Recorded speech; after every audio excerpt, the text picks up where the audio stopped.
हमारे व्यस्त जीवन में ईश्वर की आवाज़। क्यों मनुष्य को सृष्टि का ताज कहा जाता है?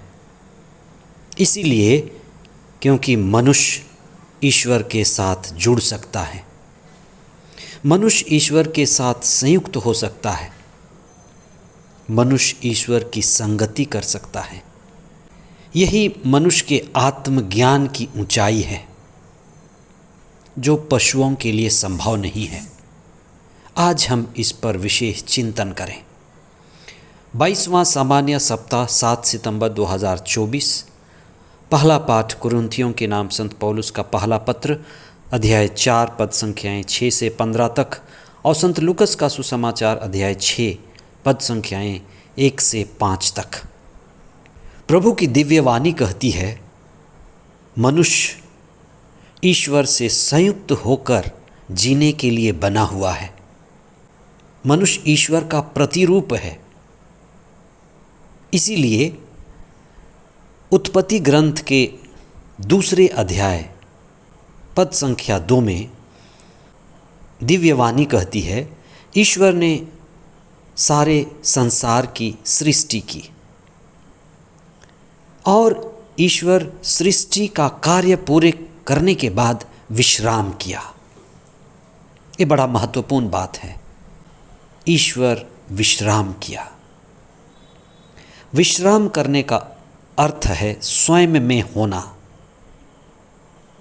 ईश्वर भी स्वयं में हुआ। ये मनुष्यों के लिए शिक्षा है कि मनुष्य भी स्वयं में होना सीखें। वास्तव में स्वयं में होना ही प्रार्थना है। स्वयं में चेतना में जागना होना ही असली प्रार्थना है, असली विश्राम है। इसलिए मनुष्य में ही ये क्षमता है जो आत्म चेतना की है, स्वयं में होने की है, स्वयं की संगति करने की है, आत्मा में होने की है, खुद की संगति करने की है। और यही संगति ईश्वर की संगति भी है। जब हम स्वयं में हैं, चेतना में हैं, तभी हम ईश्वर में भी हैं। इसीलिए आत्मज्ञान को ब्रह्म ज्ञान कहा गया है। यही विश्राम है, यही ठहराव है। विश्राम दिवस का इसलिए इतना महत्व है कि उस दिन को प्रार्थना के लिए रखा जाता है। प्रार्थना भी इसलिए कि हम स्वयं के ठहराव में हों, होश में हों, चेतना में हों, जागें।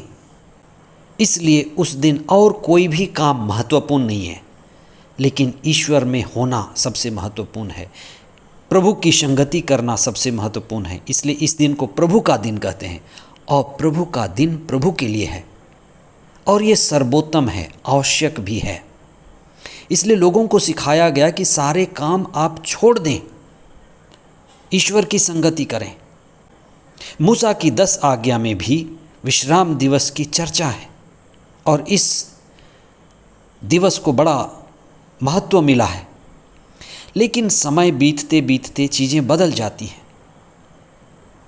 समय बीतते बीतते ये 10 नियम कई उपनियम में बदल गए। मूसा के समय 10 नियम थे, ईसा के समय आते आते ये 613 नियम हो गए। इसलिए बालें तोड़ना, बालों को मसल करके खाना, ये भी अपराध की श्रेणी में जाना और गिना जाने लगा। इसलिए ईसा ने कहा, ये हठ धर्मिता है, ये अज्ञानता है, ये पाखंड है, ये ईश्वर के द्वारा दिया हुआ नहीं है। इसीलिए ईसा ने इन नियमों को व्यर्थ कहा। इसलिए ये प्रतीक मात्र हैं। ऐसे ही कई सारे नियम, कानून, कायदे हैं जो धर्म के नाम पर हमारे जीवन को तबाह कर देते हैं। इसलिए इस तरह के व्यर्थ के नियम और कानून का ईसा ने विरोध किया कि हमें चेतनशील होना है। उन्हीं नियम, उन्हीं कायदा, उन्हीं कानूनों को रखना है जिसमें आत्मा है, जिसमें जीवन है, जो प्रासंगिक हैं। कुछ नियम समय बीतते बीतते अप्रासंगिक हो जाते हैं, समय के अनुसार बदलना चाहिए। बहुत सारे खाना पीना, कपड़े, पूजा पाठ की रीति रिवाज जो ज़रूरी नहीं है उसे हमें बदलने की ज़रूरत है। इसलिए ईसा ने चुनौती खड़ी की कि जो व्यर्थ है उसको हटाना है। और उन्होंने ये भी कहा कि वे ईश्वर के पास से आए हैं, वे जागे हुए हैं, वे ईश्वर के साथ हैं, उनकी पहचान होनी है, वे विश्राम दिवस के ऊपर हैं, वे स्वयं पूर्ण हैं, ठहरे हुए हैं। हम यही प्रार्थना करें कि हम जागना सीखें, स्वयं में, आत्मा में ठहरना सीखें, प्रभु के दिव्य वचन को पढ़ें, अपने लिए, दूसरों के लिए, उन लोगों के लिए जो विचलित हैं, जो स्वयं से ही अपरिचित हैं, आत्मज्ञान से दूर हैं, उनके लिए भी प्रार्थना करें। और विशेष करके इसलिए प्रार्थना करें कि हम खुद को पा सकें, खुद में ठहर सकें, आत्मज्ञान में बढ़ें, जिसे हम ईश्वरीय ज्ञान और आध्यात्मिकता में बढ़ पाएं, मुक्ति के रास्ते में आगे बढ़ पाएं। आमीन।